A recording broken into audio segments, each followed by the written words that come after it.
Exato. Bom, aí, velho, tava lá, o Auro me deu esse start, assim, na minha carreira, né? Me mostrou que era possível e tal, e me deu diversas referências que eu comecei a estudar e ler.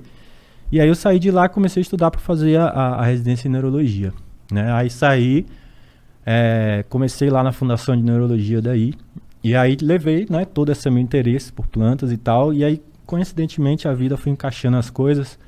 E o doutor Andrade, que é o presidente lá, o principal preceptor, né? Ele gostava muito disso. Ele já estudava, a mãe dele tinha ensinado diversas plantas medicinais para ele. E aí, na época, doutor, vamos estudar, tem essa planta, tem essa, isso daqui faz bem pra caramba pro Parkinson, olha essa planta aqui no Alzheimer. E aí ele falou, Giovanni, vamos logo estudar cannabis medicinal, isso daí vai ser o futuro. E aí eu na época, estudar cannabis era muito difícil, sempre foi muito difícil estudar cannabis. Por toda a questão legal mesmo da coisa, de você não ter acesso ao produto. De forma legal, né? De forma legal.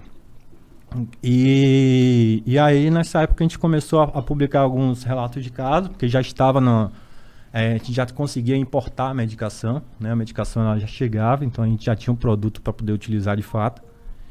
E esses relatos de casos foram divisores de águas também, assim, no potencial da planta, né? A gente viu coisas assim acontecerem que surpreendeu a nós, a mim que era jovem, a doutor Andrade que já tinha uma carreira enorme. Tipo, né? o quê? O que tu viu assim que controle de crises convulsivas, controle de quadros psicóticos gravíssimos, né? Controle de transtorno do sono, que já usava diversos tipos de hipnóticos ou de sedativos sem efeito. Então, doenças raras, né, que não tinha tratamento disponível e a gente conseguiu oferecer pelo menos uma melhora na qualidade de vida daquela pessoa, né? Então isso começou a mexer muito com a gente levou esses trabalhos para o congresso e a gente viu que era uma coisa ali que tinha muito potencial, né? Então, a partir daí a gente se organizou melhor, montou um time de pesquisa e começamos a fazer uma revisão bibliográfica, né? Porque a principal evidência que a gente tinha hoje, até então da ciência, que a gente tem ainda, na verdade, é o uso na epilepsia, né? Então, o uso na epilepsia ele é dramático. Tipo assim, a pessoa, né, vinha tendo crises convulsivas usando 7 remédios e aí você, de repente, acrescenta um remédio, um extrato de uma planta e ter controle dessas crises. Às vezes não controle, mas redução bastante significativa. É uma coisa, assim, que é nítida, né? Não tem como o cara falar que não está funcionando, né? E as custas de baixíssimos efeitos colaterais, de baixíssima toxicidade. E aí é isso que a gente fez essa revisão bibliográfica para poder embasar um ensaio clínico mesmo, que é tipo o ápice de um estudo científico, né? Seria na área médica, né? Seria um ensaio clínico, duplo cego, randomizado. E a gente, graças a Deus, conseguiu hoje submeter pelo menos esse ensaio clínico. Estamos esperando aí a Anvisa dar o carimbaço para falar para a gente começar e, se Deus quiser, vamos começar esse ano ainda. E aí vocês começam o quê? A produzir esses remédios? Não, a gente não produz, a gente recebe um remédio, vem de um produtor do Chile e a gente dá para esses pacientes. Né? Então, entendi. A gente vai tentar regulamentar esse remédio, digamos assim, como uma terapia nacional, uma terapia possível, um remédio de fato, né? Não é um extrato de planta, é um medicamento. E aí esse remédio seria o CBD ou seria o THC? A nossa resposta que a gente está tentando buscar agora é justamente qual o impacto do THC nesses pacientes epiléticos, né? Uhum. Se seria melhor usar extratos com um pouco mais de THC ou com um pouco menos de THC. Que o THC é importante a gente já sabe, a literatura já mostra isso bem, só que a dose a gente não sabe bem, né? Então a gente está mostrando 3 grupos diferentes, tem um grupo placebo e tem 2 grupos com 2 concentrações diferentes, de proporções diferentes de THC e CBD. Interessante, porque normalmente a galera atribui as propriedades medicinais da maconha ao CBD. A galera meio que coloca o THC como se fosse... é a parte da maconha que deixa você chapadão. Exato, THC-fobia.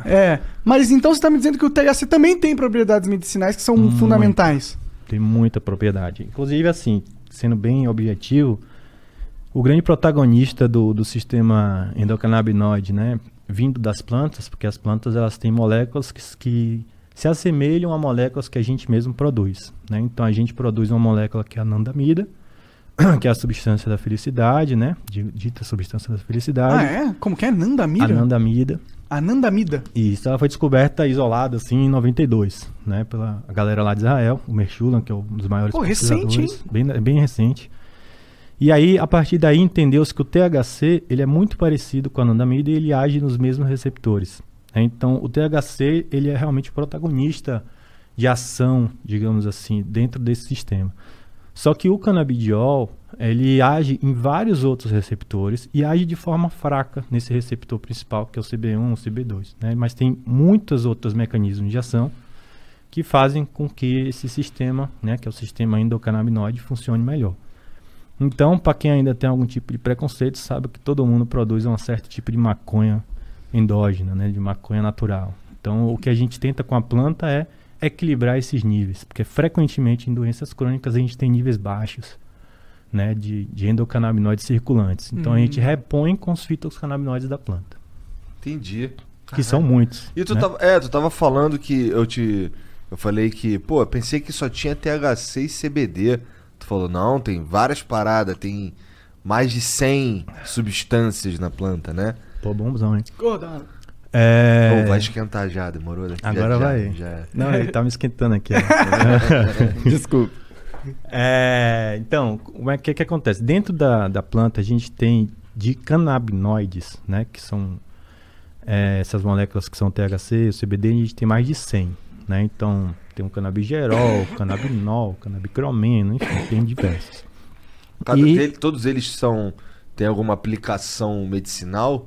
Aí, como a ciência ainda é recente nesse assunto, a gente não tem o detalhamento técnico de todos esses canabinoides. Né? O que a gente entende hoje, pelas pesquisas que a gente tem, que são muitas, tá? Não são poucas, a gente já tem muita pesquisa, só que a gente tem muita coisa a pesquisar ainda também, em igual proporção ou maior.